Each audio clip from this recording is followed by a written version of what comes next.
I, 21 male, live with my older sister, 23, and my two younger sisters, 17 and 15. My older sister currently has legal custody over our two younger sisters, and at one point even had legal custody over me when I was still a minor.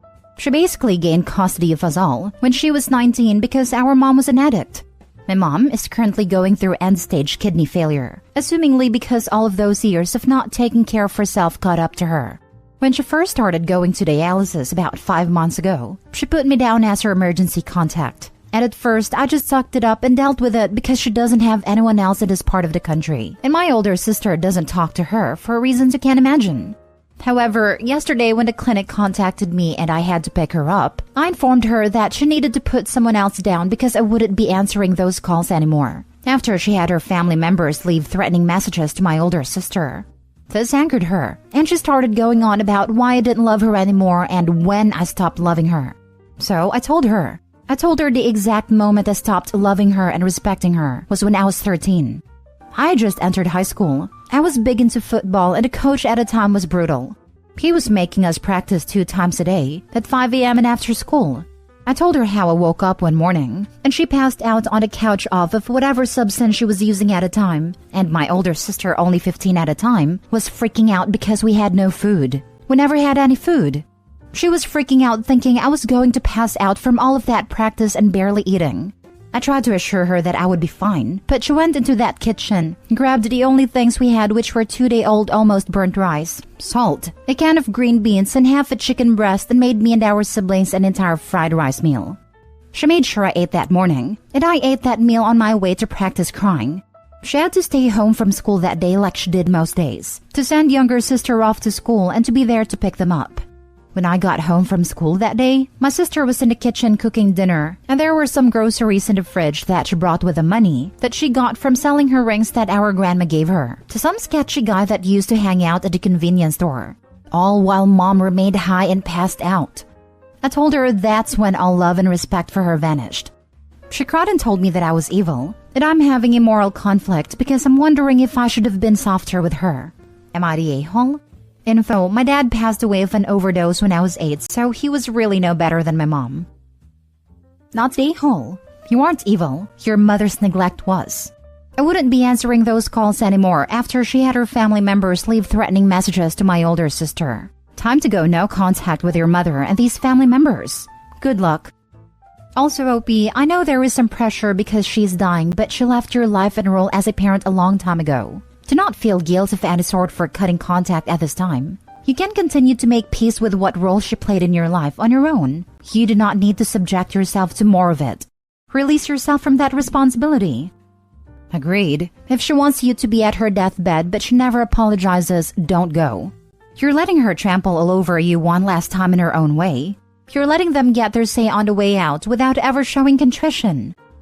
Someone here recommended the book Adult Children of Emotionally Immature Parents, and it helped me. Try it.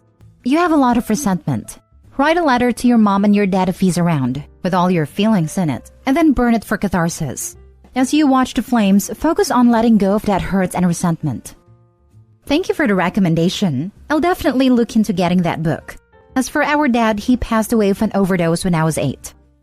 In this vein, I've found specific support groups online to be really helpful. General subs like this are a good gut check, but for the really specific stuff and having a safe place to voice your feelings, as a good community will have extremely no-nonsense and active mods, is huge. Just do a vibe check first. Some keywords would be adult children of addicts, and definitely read up on sidebars/intros to see if a particular place resonates with you and your experiences. Everyone's situation is a little different, and that kind of neglect will impact people in different ways even within the same family. Find a group that offers the support that you need. Next story. Am I the a-hole for telling someone they're selfish for asking a 22-year-old to become a child's guardian? My 22 female boyfriend Malcolm, 22 male, has a half-sister Elena, 12 female. They have the same dad, and he's not involved in their lives.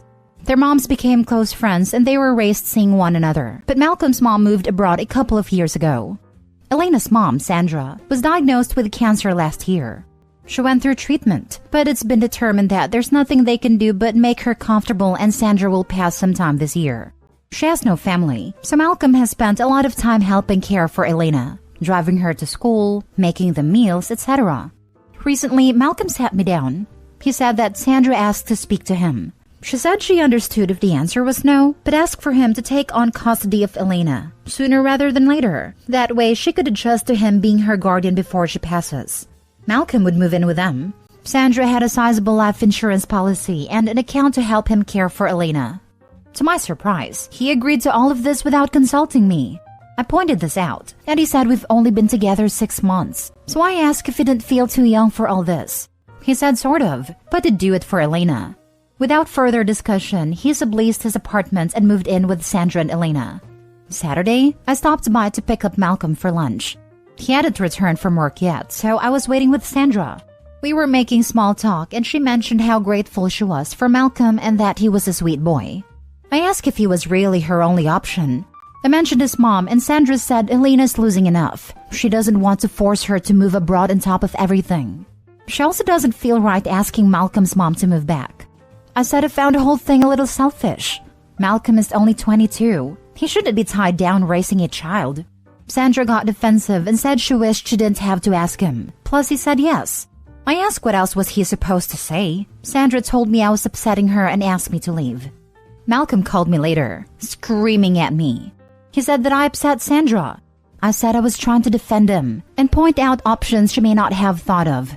Malcolm told me to butt out and to get on board with this or walk away, and hasn't spoken to me since.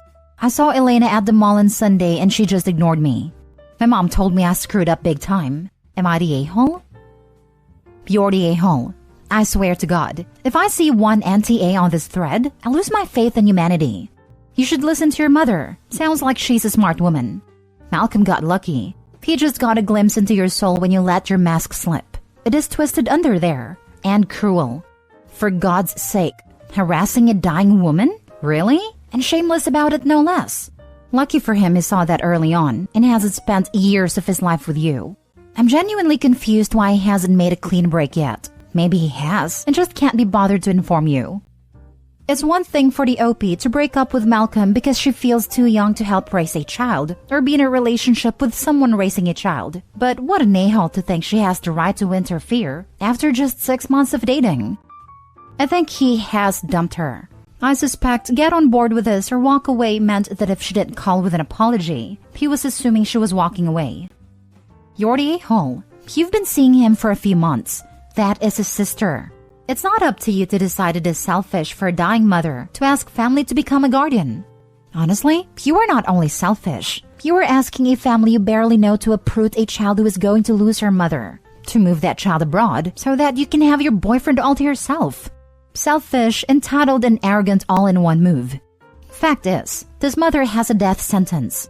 She's not going to be around. He's stepping up. And it has absolutely nothing to do with you if he does step up. I'd be proud of someone stepping up at that age. Want to support them with it.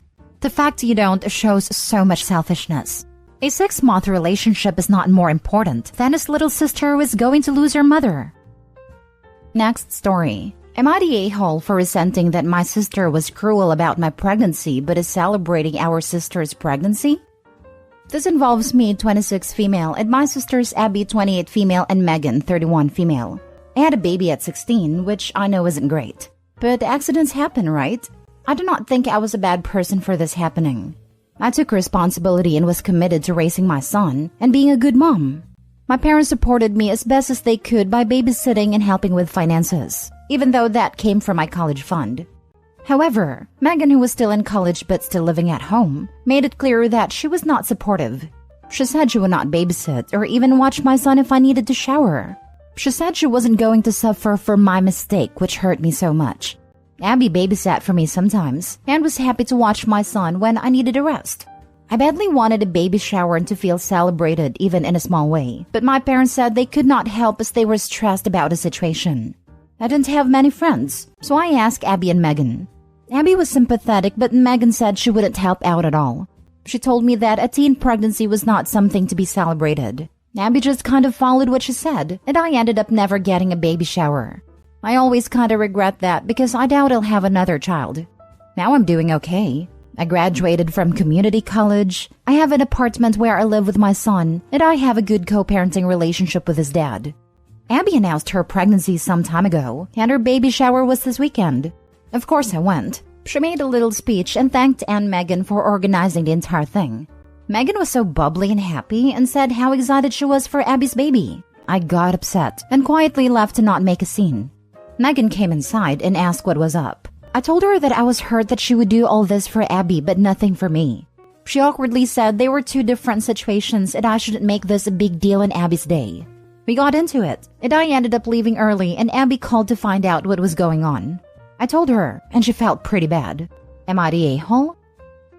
Now for the top comments. No a-holes here. I hovered between that and not the a-hole, but went with no a-holes here because, while I think you are well within your rights to feel upset about it, 21-year-old Megan and 31-year-old Megan are probably very different people. You just can't fairly compare her actions as a college student to her actions as an adult. If Megan is still giving you grief today and not stepping into the Aunt Megan role for your son, then I change my response to not the a-hole. Thank you. Honestly, she has not really been an aunt to him. She does get him birthday and Christmas gifts. That will make conversation with him when we're all together, but doesn't really try to hang out with him or talk to him on her own. Abby's a natural aunt to him, and that she will take him out sometimes, just them. If she's already treating unborn baby as a blessing and celebrating it but is distant to her nephew, the favoritism is going to be very obvious later. No a-holes here. I am sorry that you missed out on so much excitement. Even when times are challenging, you still want milestones celebrated. Unfortunately, there are consequences to all actions and neither you or your sisters are in the same place now as you were then. Having a baby at 16 is extremely different than 28. And throwing a baby shower is something a 31-year-old does, not a college student focused on schoolwork. Your son is not a mistake, but getting pregnant was an accident. Sometimes it's hard to celebrate accidents. All you can do now is focus on the good you have. This entirely. Teen pregnancy is different than adult pregnancy, and college student aunts are different than adult aunts. Especially if said student is aware she'll be sharing her home with a baby, since Opie said Megan was also living at home while studying. She even might have felt she was punished for Opie's choices. We're always more judgmental about things that directly affects us after all. Last story. Am I the a-hole for telling a girl just because she had a crappy husband doesn't mean everyone is? I, 36 male, met my wife when we were 14, started dating at 16, and still together now. I know that doesn't always work for people, but it worked for us. This weekend, I was hanging out at a friend's house with a bunch of people. There was a girl there who is a friend of one of my friend's girlfriend. We'll call her Jane. I don't know her that well, but I see her around often because we are in the same friend circle. Drinks were flowing, and somehow the topic came up about how many person everyone has slept with. Jane was shocked when I mentioned I had only slept with one person. Context: Jane also married her high school sweetheart. They broke up when she found out that he had basically cheated the whole relationship with multiple women. One of his piss-poor excuses was that he hadn't had a chance to have fun or play the field yet before settling down. Anyway, she couldn't believe I have only slept with my wife, and said that I must have cheated. I told her even if I had, why would I admit it? I've been with my wife since we were 16. Admitting to it would mean admitting I have cheated, which I haven't. And in response to that, she just said that must mean that I have and I'm lying about it. At this point, I am getting annoyed because she's straight up accusing me of being unfaithful. She said she knows from experience how unlikely it is. That's when I said that just because her husband was crappy doesn't mean we all are. She just mumbled a whatever and was quiet for the rest of the night. I was talking to my friend the next day who said her girlfriend told him how upset Jane got over that. She apparently said that I know what she has been through and could have been more understanding. I said I understand what she's been through, but she doesn't need to put her wishes on me and basically accuse me of cheating. My friend said he understood, but probably would have been best to just leave it. Am I the a-hole? Nope, not the a-hole, but Jane sure is. She pushed the issue. You shut it down and now she's butthurt. Too bad, so sad. Not your monkeys, not your circus. You don't owe her an apology, and your friend needs to shut up. I mean, my friend was mainly just echoing what his girlfriend was saying. I don't think he cares either way. Maybe not, but either way he needs to shut up. He's wrong, his girlfriend is wrong, Jane is wrong. They're all a-holes here and you are not. Not the a-hole. Some people have a romantic partner their whole lives. Jane may have had a rough time, but her projecting that onto Opie and trying to accuse him of cheating was not cool. She should apologize to him, and not the other way around. Not the a-hole. Jane kept accusing you of cheating in public. No, basically about it, and you shut that down. You wouldn't have had to do that if she hadn't brought up and pressed the issue. How could you have been more understanding or left it without leaving her accusation hanging unaddressed? The general consensus seems to be that I could have just denied it, that I didn't have to bring up her experience. My response to that was that I did deny it, but she didn't drop it until I mentioned her ex-husband. Mission accomplished if you ask me. Exactly. You didn't stir anything up. She did by continuing to push. She refused to drop it until she got an answer she didn't like. People like your friend are the worst. They want to score points as peacekeepers, but always at your expense and never their own. If they're not willing to defend you, then they can shut up about you defending yourself. Instead, they want you to tie your arms behind your back so you're easier to hit. That's toxic just for your information.